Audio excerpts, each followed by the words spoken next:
Good morning, students.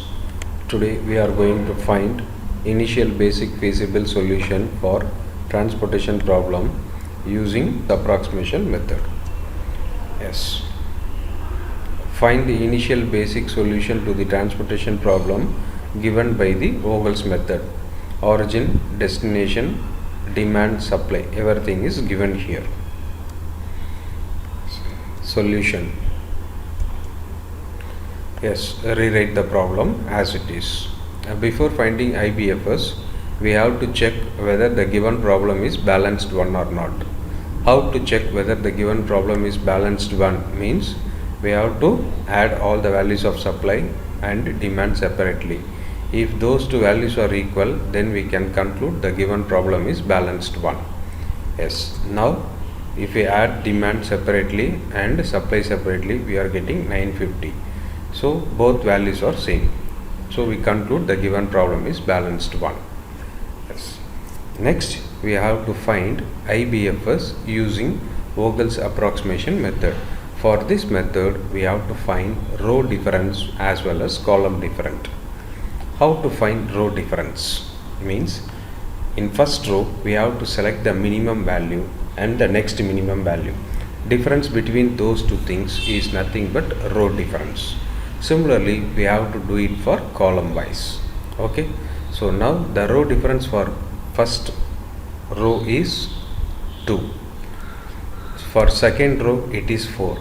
For third row it is 3. When we come for column wise, we are having it as 5, again 5, then it is 1, then it will become 0. Yes, now we have to see the maximum value in the difference. Here we are having maximum value as 5. So here we are having two 5s. Okay, or two maximum values. Either you can proceed the problem with the help of the 5 which comes under the column 1 or comes under the column 2. I am going to proceed the problem with the help of column 1. If I am selecting this column, we have to see the least entry of the respective column. The least entry of the respective column is what? 11. For this, supply as well as demand. Now we have to see supply and demand for 11. So which one is minimum? That we have to allocate it. Obviously demand is lesser than the supply. So we have to allot demand as it is. So 200. Then demand will becomes 0 and the supply will becomes 50. So once demand will becomes 0, we have to strike out the entire column. That means it represents for further iterations we are not going to consider this column.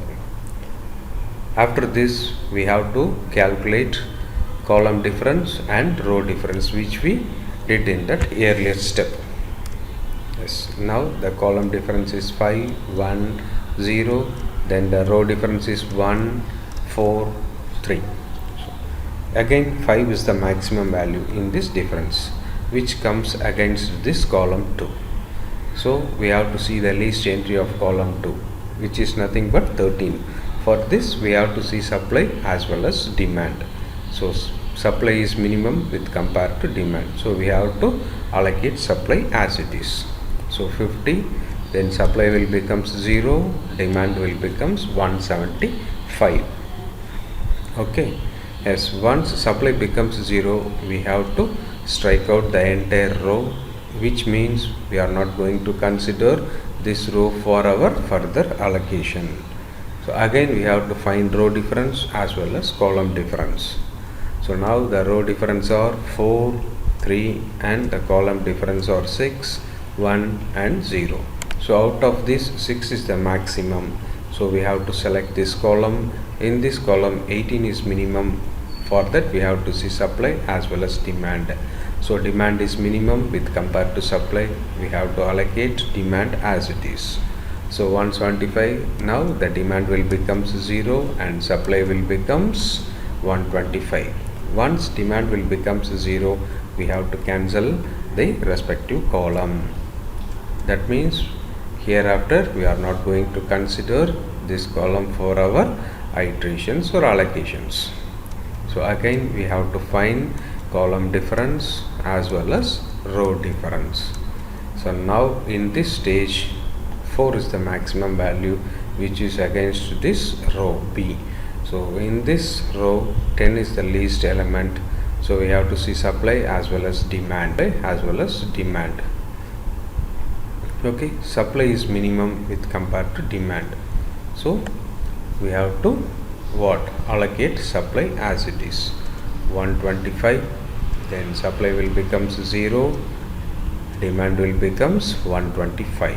So when supply will becomes 0, we have to strike out the respective row. Next again we have to find row difference as well as column difference. So in this stage 13 is the maximum value, so we have to compare supply and demand for this cell. For 13 supply is 14 and demand is 275. Obviously demand is minimum with compared to supply, therefore we have to allocate demand as it is. Then demand will becomes 0, supply will becomes 125. So once demand will becomes 0, we have to strike out this column. Okay, finally we have to find row difference as well as column difference. So we are having only one entry which is nothing but 10. For this we have demand as well as the supply is same, so allocate 125 and then supply and demand will becomes 0.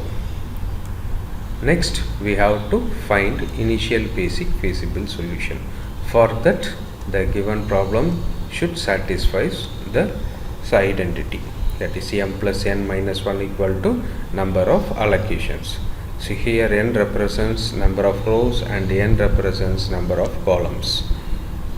So 3 plus 4 minus 1 equal to number of allocations. Allocation is nothing but which is marked in that red letters.